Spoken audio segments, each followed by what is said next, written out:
Olá pessoal, eu sou Fabiana da Pastoral Santa Terezinha. Neste ano jubilado, os 400 anos do anúncio do Evangelho do Maranhão, nós vamos mostrar para vocês um pouco da história de evangelização nas comunidades da nossa paróquia. Hoje nós estamos aqui no Outeiro da Cruz, na comunidade Nossa Senhora da Vitória.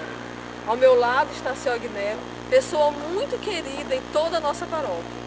E ele vai contar para nós um pouco da história da evangelização nesta comunidade.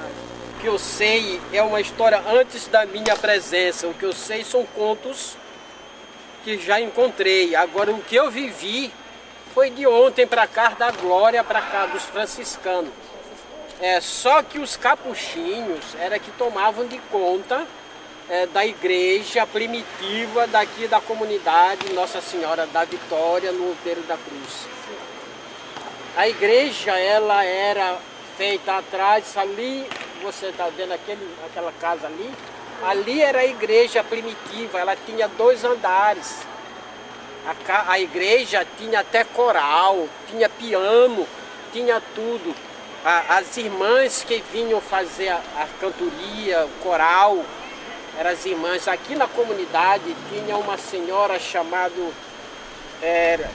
Beneditina Guimarães, que ela era catequista da época. Beneditina Guimarães era catequista da época. E Nora, a irmã dela, era da liturgia, tocava piano. Nós tínhamos piano na nossa igreja, na igreja primitiva, que ela era feita, tinha torres. Os sinos da nossa igreja era aquele sinão grande. Hoje se encontra no anil. Aquele sino do anil é da nossa igreja, Nossa Senhora da Vitória, que hoje não existe mais aqui. Já está só mesmo a lembrança. E quanto a vida minha na comunidade eclesial de base, já veio dos franciscanos, porque eu fui formado pelos franciscanos, frades franciscanos, Frei José, Frei Eurico, Frei Lucas e Dom Henrique, e Frei Cláudio. Esses eram os nossos formadores. Quando a gente passou a participar da comunidade, já se tornava setor, não era mais do anil, não era Nossa Senhora da Conceição que tomava de conta, não. Era a paróquia da Glória, e eram os franciscanos. E aí ele começou a formar as comunidades eclesial de base, onde se tornou o setor Sacavém. E aqui a comunidade passou a ter missa uma vez por ano. Não tinha missa, enquanto era Conceição, só no festejo. Só pelo festejo, naquela época que celebrava em Ramada. Como era o festejo? O festejo era muita gente, que só romeiro. Não tinha comunidade assim, povo aqui, não tinha casas assim para participar, não. Era gente que vinha de longe, da Maioba, vinha do Anil, vinha do São Cristóvão, vinha de todos esses lugares circunvizinhos, vinha do Maracanã, eles vinham para cá. Eles traziam animais para doar para a Santa, para fazer leilão. Tinha leilão nessa época, tinha até coreto, cantava para tocar, banda de música era que tocava aqui nessa época. Aí isso na época da Conceição do Anil. Com a Glória, o que mudou? Como foi? Olha, a mudança foi radical, porque eu senti na pele a evangelização pela maneira da formação. Porque ele estava ao lado da gente, e a gente sem conhecimento, assim muito eclesial, e eles do lado da gente formando.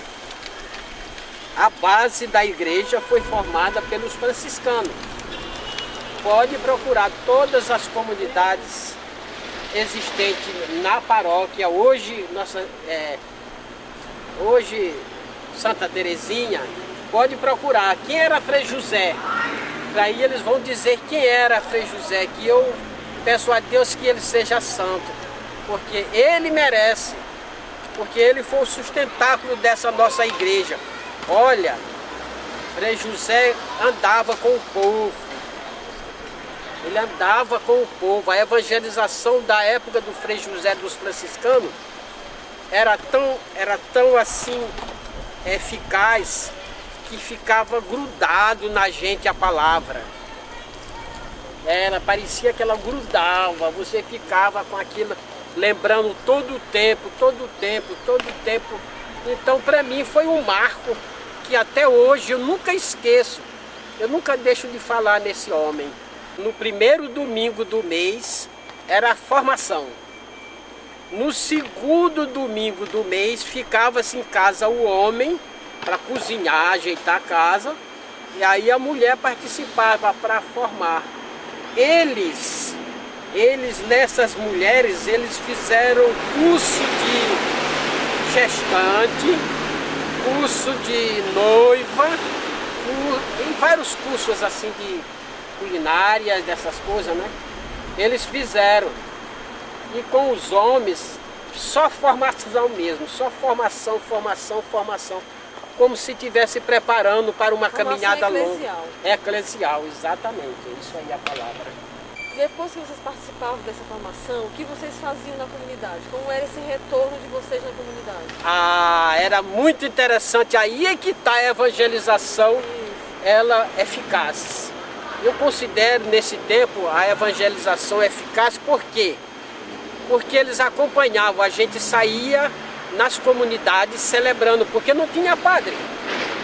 Nós era que celebrávamos, a gente saía o par. Por exemplo, 2 casais ia celebrar hoje na Penha, amanhã ia para Salina e não sei quando ia para o quilômetro, o túnel do Sacavém, e assim. Resultado, depois da semana vindoura, se teria tinha que ter um encontro com os padres para passar aquilo que se fez, ou seja, devolver aquilo que eu trouxe. Eu trouxe a palavra, levava a palavra e voltava com a resposta da palavra. O que tinha acontecido? Tinha uma irmã aqui chamada Rolande. Irmã São José de São Jacinto. Isso, essa irmã, eu vou te contar, viu? Ajudou muito aqui na comunidade. Demais. Ela ajudou demais aqui. Ela acompanhava muito a Fátima, que era catequista, né? E ela formou. Mas para quem tem Deus no coração, não tem nada difícil. Porque a gente fazia esse percurso daqui para o Sacavém, que antigamente era longe, Salina, era longe, era Coroadinho. Vixe Maria, a gente ia para o Coroadinho. Houve uma ordem da diocese, porque a paróquia cresceu tanto, a paróquia da Glória cresceu tanto, que teve que ser dividido, né? Aí formaram outra paróquia, a paróquia Nossa Senhora da Conceição no Coroadinho, ficou com 18 comunidades, nós ficamos com o resto. Aí depois foi dividindo, aí depois fizeram um perímetro da ordem geográfica do setor, e ficou, quem estava na margem esquerda ficava para a paróquia da Conceição, quem estava na margem da direita ficava para a Glória. Quando houve a necessidade de implantação da nova paróquia Santa Terezinha, onde eu fui um marco no início da criação desta paróquia, houve outra divisão, túnel do Sacavém ficou fora, já ficou quem estava na margem da esquerda da avenida, como é o nome dessa avenida?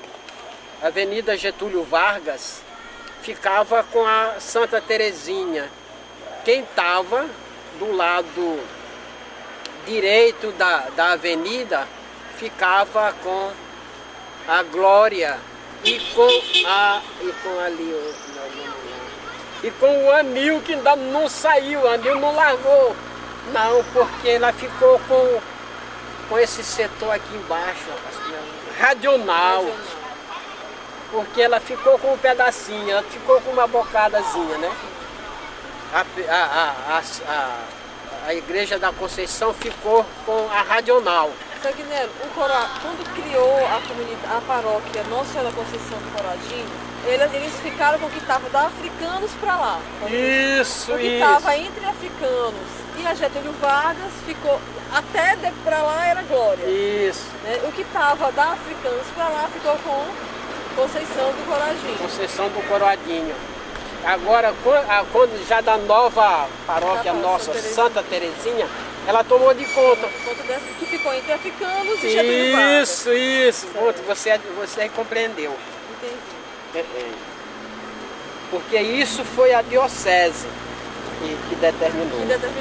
Nessa divisão, quando tudo era Glória, até Coroadinho, 33 comunidades.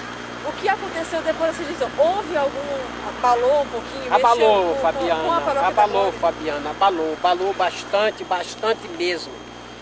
Eu não sei por que ela abalou tanto. Não deveria ter ficado melhor, teria mais disponibilidade dos padres, os padres poderiam ter os freios, né? E dariam mais atenção às comunidades da Paróquia da Glória. Não melhorou o andamento do atendimento? Deixa eu te explicar. O conteúdo franciscano e o conteúdo diocesano se tornavam um pouco diferente.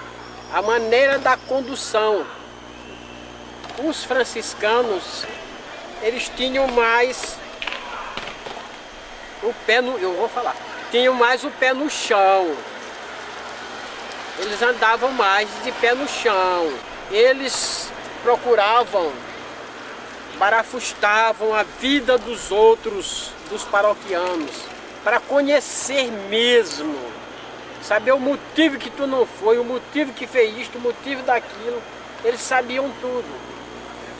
Então, depois que houve essa mudança para lá, que separou a Glória com a Conceição do Coroadinho, ficou um espaço tão grande entre nós que deu fogo, até os encontros de casais com Cristo fracassou.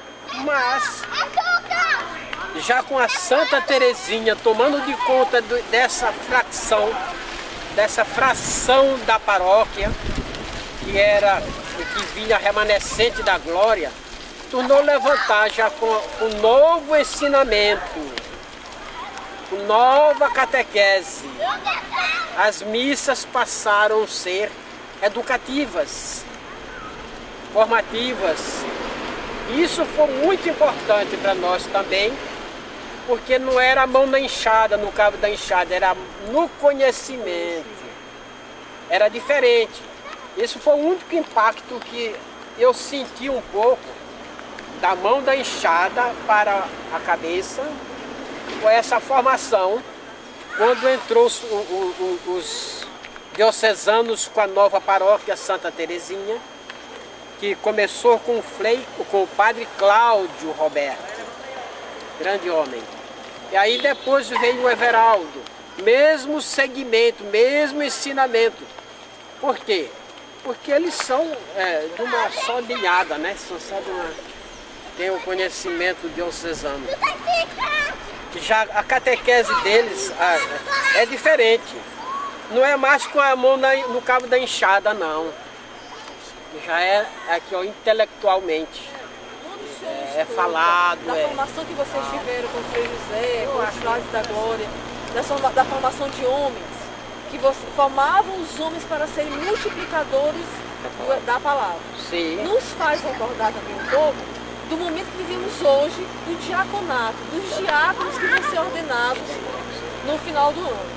Certo, muito bem. Olha, qual é o seu ponto de vista nessa ligação? Meu ponto de vista na ligação é porque nessa época da formação dos homens base das comunidades, os franciscanos já falavam na formação desses diáconos. Minha formação do diaconato assim, de base das comunidades eu tive. Foi muito tempo, eu fui formado muito tempo. Interessante que o senhor falou, como o senhor falou assim, que esses homens que fizeram essa formação são sustentáculos das comunidades. Sim, até hoje. Até hoje. Há pouco tempo eu estive conversando com o padre Everaldo e João Filho, e eu disse, olha, a necessidade da celebração nas comunidades. João Filho me perguntou como era no seu tempo. E eu contei. Nós tivemos formação, mais ou menos 2 anos. Mais ou menos 2 anos de formação. Ele deu livros, abre a porta e vamos cantar. Era um livro, vamos cantar, e o abre a porta. As celebrações. Para todo tipo de celebração. A gente fazia batizado. Vocês sabiam? Vocês eram ministros, né? Ministros. A gente fazia batizados assim. Tinha qualquer pessoa doente e tal que estava para... faltava batizar. Vai lá, Agnello, tem que ir lá em tal lugar para batizar lá. Aí eu ia, fazia a oração da água, fazia o batismo, convidava um pouco. Assim que era. Era muito importante. Todo o percurso das procissões que existia na época aqui, tinha que contornar o monumento da cruz. Por quê? Assim, em ação de graça a Nossa Senhora das Vitórias, ali. E lá era celebrado, a procissão caminhava e chegava lá, celebrava-se o momento ali, tinha um momento litúrgico, depois se retornava ao ponto de partida, né? Para poder celebrar.